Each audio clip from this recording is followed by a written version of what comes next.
So students, we are going to discuss about compound microscope. बेटा अब हम compound microscope के बारे में जिक्र करने वाले हैं।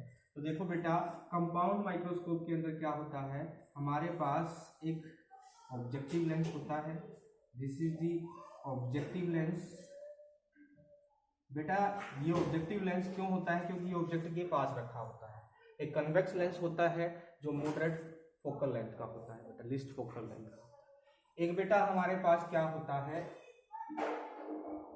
आई पीस होता है बेटा, सॉरी आई लेंस, आई पीस नहीं बेटा, आई पीस भी दिखाएंगे अभी क्या होता है। एक आई लेंस होता है बेटा हायर फोकल लेंथ का, आई लेंस बोलते हैं बेटा, ठीक है बेटा। This is the principal axis both eye lens and objective lens. ये देखना बेटा, आपके पास फोकल लेंथ है ऑब्जेक्टिव लेंस की, फोकल लेंथ है ऑब्जेक्टिव लेंस की। ये आपके पास फोकल लेंथ है आई पीस की। अब देखना बेटा, हमने ऑब्जेक्ट रखा है यहाँ, ऑब्जेक्ट रखा है यहाँ पर, ए बी ऑब्जेक्ट रखा हुआ है। यहाँ देखना बेटा, हमारे पास ए बी ऑब्जेक्ट रखा है, तो लाइट रे आएगी पैरेलल टू प्रिंसिपल एक्सिस। देखना बेटा, C1 इसका क्या है, ऑप्टिकल सेंटर है, और C2 क्या है, optical centre of eyepiece. तो बेटा लाइट रे आएगी तो कहाँ से निकल जाएगी, ऑप्टिकल सॉरी फोकस से, किसके फोकस से, ऑब्जेक्टिव लेंस के फोकस से। ये आई हमारे पास लाइट रे। दूसरा बेटा, हम जानते हैं जो लाइट रे ऑप्टिकल सेंटर से आती है वो विदाउट एनी डेविएशन बेटा सीधी निकल जाती है, विदाउट एनी डेविएशन जो है वो सीधी निकल जाती है। तो बेटा इमेज आपकी यहां बनेगी, ए डैश बी डैश, ठीक है बेटा। अब बेटा देखना, ये जो इमेज बनी है ना बेटा, ये आई लेंस के लिए एक ऑब्जेक्ट का काम करे, तो आई लेंस के लिए एक ऑब्जेक्ट का काम करेगी।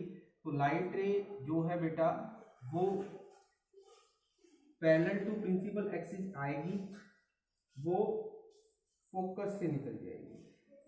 तो ये आपके पास फोकस गिवन है बेटा इसका आई पीस का, फोकस गिवन है आई पीस का। और एक बात, जो लाइट रे ऑप्टिकल सेंटर से आती है वो सीधी ऑप्टिकल सेंटर से निकल जाती है, वो सीधी ऑप्टिकल सेंटर से निकल जाती है। तो बेटा इस तरफ तो लाइट रेज नहीं मिलेगी, नहीं मिलेगी, क्योंकि ये वाली सिचुएशन हो गई है बेटा, एक लाइट रेज इधर सोनीपत जा रही है तो दूसरी पानीपत जा रही है, ठीक है बेटा, ये सिचुएशन यहाँ होगी। तो बेटा लाइट रे कहाँ मिलेगी, इस तरफ जाके मिलेगी, ये A dash A double dash B double dash, clear बेटा। तो देखो, जो ऑब्जेक्ट आपके पास इतना था ना, उसकी इमेज आपको इतनी बड़ी मिल गई है बेटा। और यहां देखो, आप आंखें टिकाए बैठे होंगे बेटा देखने के लिए, और आपको इमेज दिखा दें। ये होता है बेटा हमारे पास किसके अंदर, कंपाउंड माइक्रोस्कोप के अंदर। तो देखना बेटा, इसके अंदर हम थोड़ी कंस्ट्रक्शन और करेंगे। हम जो ये हमारे पास ऑब्जेक्ट ए बी है, इस लाइट रे को थोड़ा आगे बढ़ाएंगे, ठीक है बेटा, यानी कि ऑब्जेक्ट के बीच में और आई लेंस के ऑप्टिकल सेंटर के बीच में जो एंगल है वो अल्फा एंगल है। और ये जो ऑब्जेक्ट है, या इसके लिए ऑब्जेक्टिव लेंस के लिए इमेज है और आई लेंस के लिए ऑब्जेक्ट है, तो ये एंगल है ऑप्टिकल सेंटर के बीच में, और A dash B double dash, A double dash B double, sorry हमारे पास ए डैश और बी डैश के बीच, यानी कि बीटा। दिस इज डी, यानी कि least distance of distinct vision, least distance of distinct vision.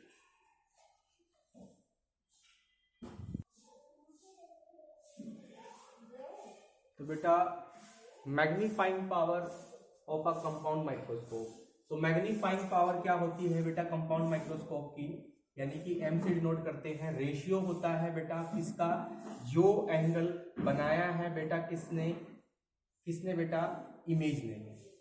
जो एंगल बनाया है इमेज ने, यानी कि बीटा किसके साथ बेटा, आई लेंस के साथ, यानी कि ये एंगल बीटा अपोन बेटा एंगल जो बनाया है किसने बेटा, किसने बनाया है बेटा, ये वाला, यानी कि इमेज बोले किसके लिए, ऑब्जेक्टिव लेंस के लिए, ऑब्जेक्ट बोले किसके लिए बेटा, आई लेंस के लिए।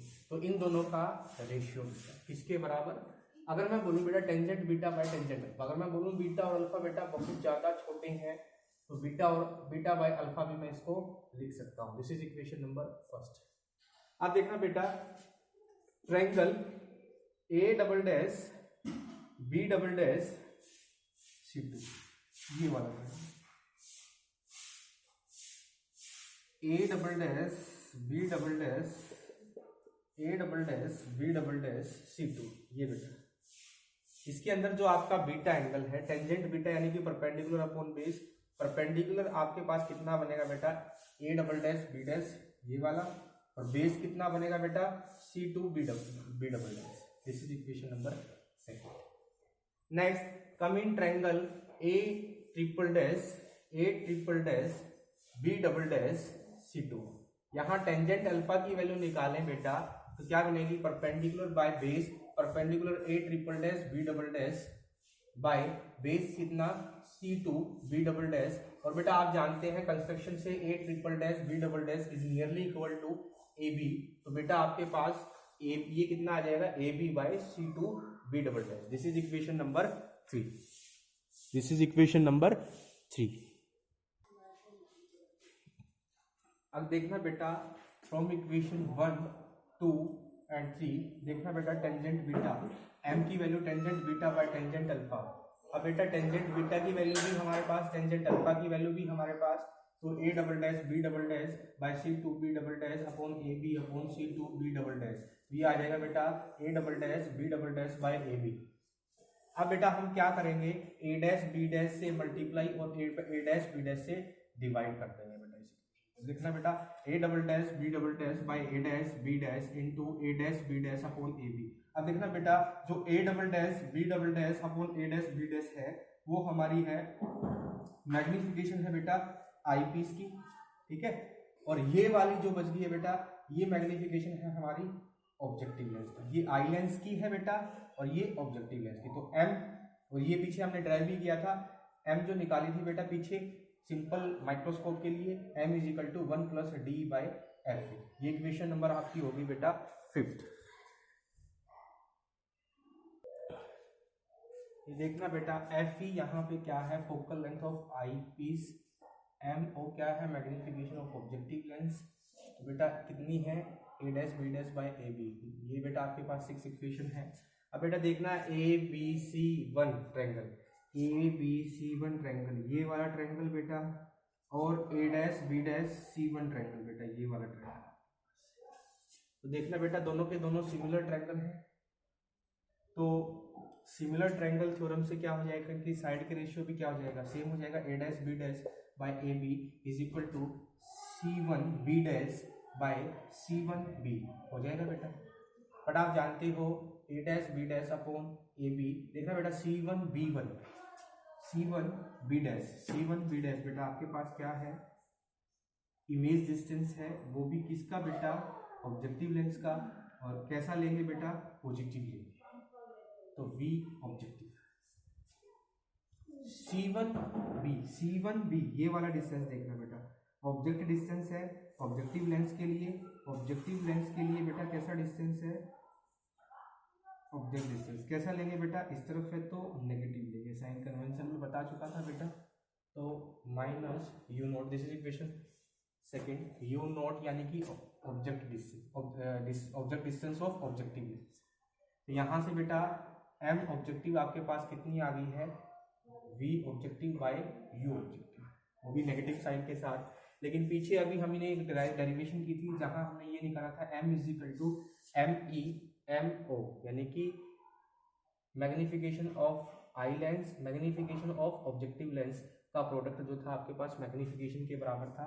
ये वैल्यू आपके पास आई है m objective v objective by u objective minus के साथ, और ये आपके पास आई लेंस की आई है 1 प्लस डी बाई एफ। तो ये वैल्यूज बेटा आपने पुट कर देनी है। पुट करने के बाद आपके पास ये रिजल्ट बनता है m is equal to minus V objective upon U objective into 1 plus D by F.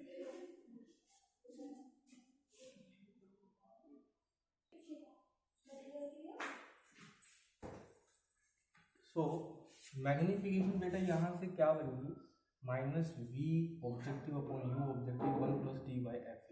बेटा अगर हम ये भी लिख सकते हैं m is equal to V objective magnitude of U objective 1 plus D by F. ठीक है। अब मैं बोलता हूँ बेटा अगर मेरा ऑब्जेक्ट वेरी क्लोज है किसके, एफ ऑब्जेक्टिव की, यानी कि फोकल लेंथ ऑफ ऑब्जेक्टिव की, यहाँ से अगर मैं बोलूँ तो बेटा जो मेरा यू ऑब्जेक्टिव है वो किसके बराबर है, C1b के बराबर है, वो नियरली इक्वल टू किसके हो जाएगा, C1f ऑब्जेक्टिव, यानी कि minus F note. F note क्या है बेटा, फोकल लेंथ है किसकी, ऑब्जेक्टिव। ठीक है। तो A dash B dash is form near to eye lens. तो बेटा ए डैश जो ए डैश बी डैश है वो आई लेंस के पास बनेगी, क्योंकि फोकस पे हो जाएगा, फोकस पे रख देंगे ना ऑब्जेक्टिव लेंस की, तो इमेज दूर बनेगी बेटा, और किसके पास बनेगी, आई लेंस। ये हमारे पास जो आई लेंस है इसके पास। ठीक है। तो वी ऑब्जेक्टिव यानी कि ऑब्जेक्टिव जो लेंस है उसका जो इमेज डिस्टेंस है जो आपके पास C1 B डैश है वो nearly equal to C1 C2 के बराबर हो जाएगा, nearly equal to C1 C2 के बराबर हो जाएगा, जो आपकी क्या किसके बराबर है बेटा, लेंथ, यानी कि L, यानी कि लेंथ ऑफ माइक्रोस्कोप के बराबर है। तो बेटा देखना M की वैल्यू क्या हो जाएगी, आपके पास V objective minus upon U objective minus के साइन के साथ into 1 plus D by F is equal to क्या हो जाएगा बेटा, V ऑब्जेक्टिव L के बराबर और U ऑब्जेक्टिव F ऑब्जेक्टिव के बराबर। तो L बाई F ऑब्जेक्टिव वो भी माइनस के साथ इस तरफ बनी है, तो साइन नेगेटिव लेंगे, 1 प्लस डी बाई एफ। अगर मैग्नीट्यूड लिखेंगे तो बेटा पॉजिटिव हो जाएगा। ठीक है। अब बेटा M जो है मेरा अगर नेगेटिव होगा, मैग्निफिकेशन नेगेटिव होगा, तो इमेज हमेशा कैसी बनेगी, इनवर्टेड बनेगी, उल्टी बनेगी। ठीक है। तो हमें लार्ज मैग्निफिकेशन के लिए क्या चाहिए, टू गेट लार्ज M, जो हमारा फोकल लेंथ है ऑब्जेक्टिव लेंस की वो कैसी होनी चाहिए, स्मॉल होनी चाहिए। फोकल लेंथ किसकी बेटा, ऑब्जेक्टिव लेंस की कैसी होनी चाहिए, स्मॉल होनी चाहिए। और ये वाली फोकल लेंथ जो है बेटा आई लेंस की वो कैसी होनी चाहिए, मॉडरेट वैल्यू, कैसी होनी चाहिए बेटा, मॉडरेट वैल्यू। तो ये था बेटा हमारे पास कंपाउंड माइक्रोस्कोप और कंपाउंड माइक्रोस्कोप की मैग्निफिकेशन। Okay students.